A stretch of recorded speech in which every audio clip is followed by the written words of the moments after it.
much more freedom, and it's just a great deal of fun. I think it's the most enjoyable type of tactical flying I could ever hope to do.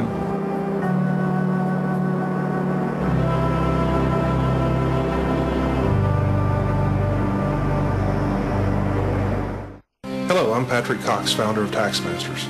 If the IRS is calling or sending threatening letters, you have years of unfiled tax returns, your wages are being garnished, or you're being audited, we can send firepower, and one hero would emerge. Showdown Air Combat. Sunday at 10, only on the Military Channel.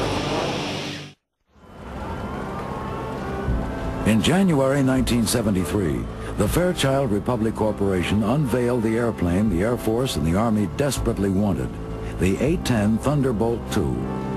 It was not a pretty sight, but it was exactly what the military needed. The conflict in Vietnam had painfully illustrated the need for a new aircraft to handle the difficult task of close air support, a role the A-10 was methodically designed to perform. This task is one of the most difficult in all of aviation. The Warthog must loiter around the battlefield while providing support for ground forces and destroying enemy tanks, vehicles, and artillery. And this job must be performed at low altitudes under heavy enemy fire.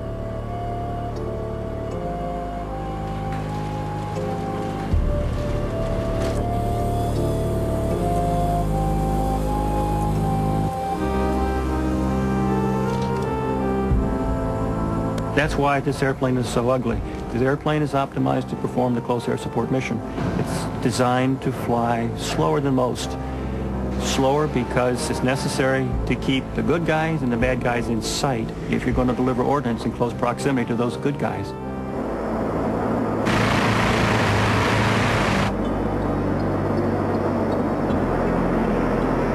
The A-10 evolved from lessons learned in Vietnam, but it was in reality designed to provide close air support in Europe.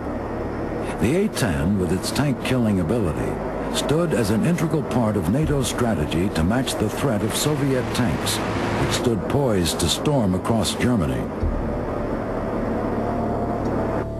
40 years earlier, the Germans had unleashed upon the world the power of close air support. By the summer of 1939, Germany's resurrection into a military power was complete. The Nazi regime combined a huge, highly mechanized army with a devastating fleet of 4,000 all-metal aircraft. Hitler's Air Force, the Luftwaffe, pushed the envelope of war into a terrifying new era. The strategy behind the design of the Luftwaffe was close air-to-ground support, a strategy unveiled with terrifying precision during the Nazis' invasion of Poland. In a pattern destined to be repeated throughout Europe, the Luftwaffe soared ahead of Hitler's highly mechanized army and pounded enemy troops, artillery, and aircraft. Within 10 months, Europe had collapsed into the iron fist of the Nazis, a testament to the brutal effectiveness of their military machine.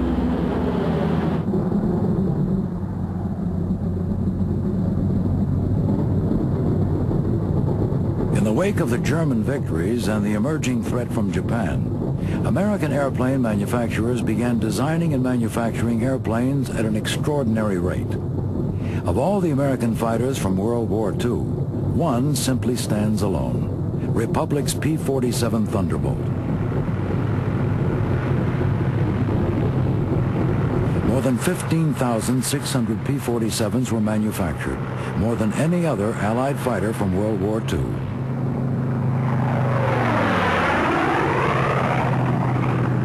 Nicknamed the Jug, the Thunderbolt was the largest of all the Allied single-engine fighters and weighed an astonishing 8 tons. Armed with 850 caliber machine guns, the Thunderbolt presented a formidable force.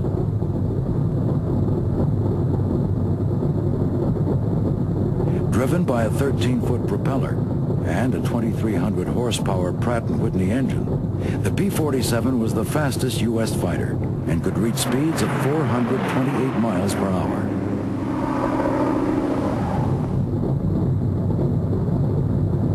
With a range of more than 1,000 miles and a cruising speed of 350 miles per hour, the P-47 starred throughout the war as an invaluable escort for bombers and as an integral support airplane for Allied ground forces. Along with planes like the North American P-51 Mustang, the P-47 provided vital Allied support for the Normandy invasion, repelling German troops and weaponry which defended the shores of France. Coordination of troop movements in sync with aerial support was crucial to the success of the Normandy invasion. On D-Day alone, more than 14,000 sorties were flown by the Allies in preparation and support of the initial invasion.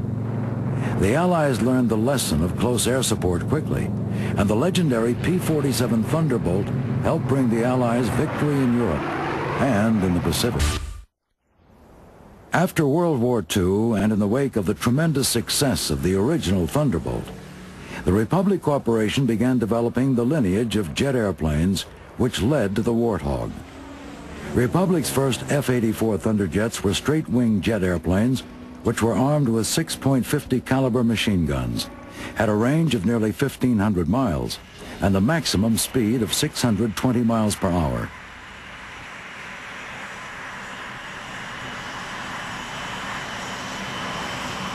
The first prototype flew in early 1946.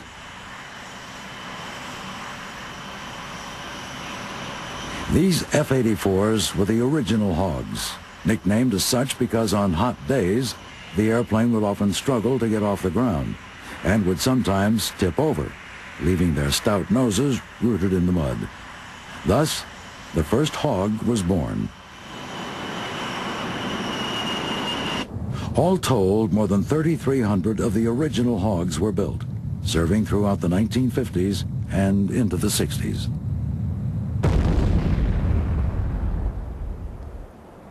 Republic continually upgraded the Hog, and in 1952, they produced a swept-wing version, known as the F-84F Thunderstreak. The legacy of the Hogs continued when pilots christened the Super Hog.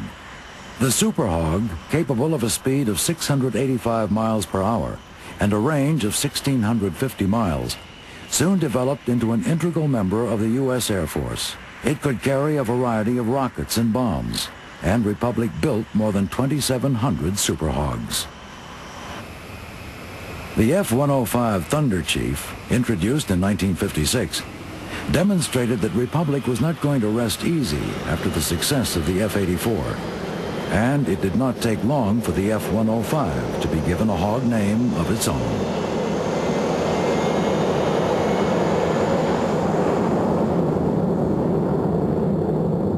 As the F-105 was introduced, the previous F-84 pilots who transitioned into the F-105 looked at their very sophisticated Cadillac airplane and thought of it as the Ultra Hog, and the 105 became known as the Ultra Hog.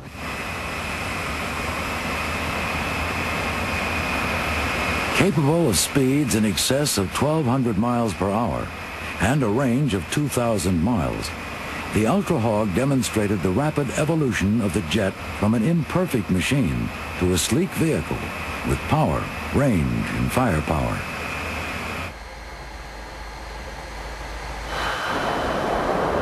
Designed as a high-speed interceptor, this large fighter bomber was armed with a GE M61 Vulcan 20mm gun and could carry Sidewinder missiles.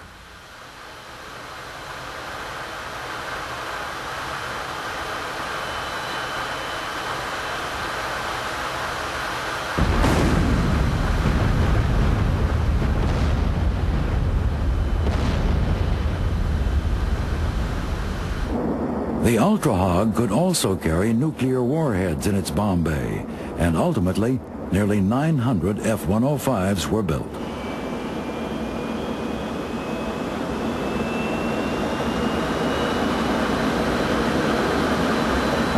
The final Hog in Republic's proud lineage evolved from the American experience in Vietnam.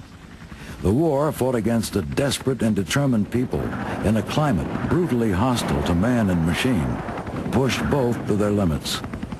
In the battlefields of the harsh, humid jungle,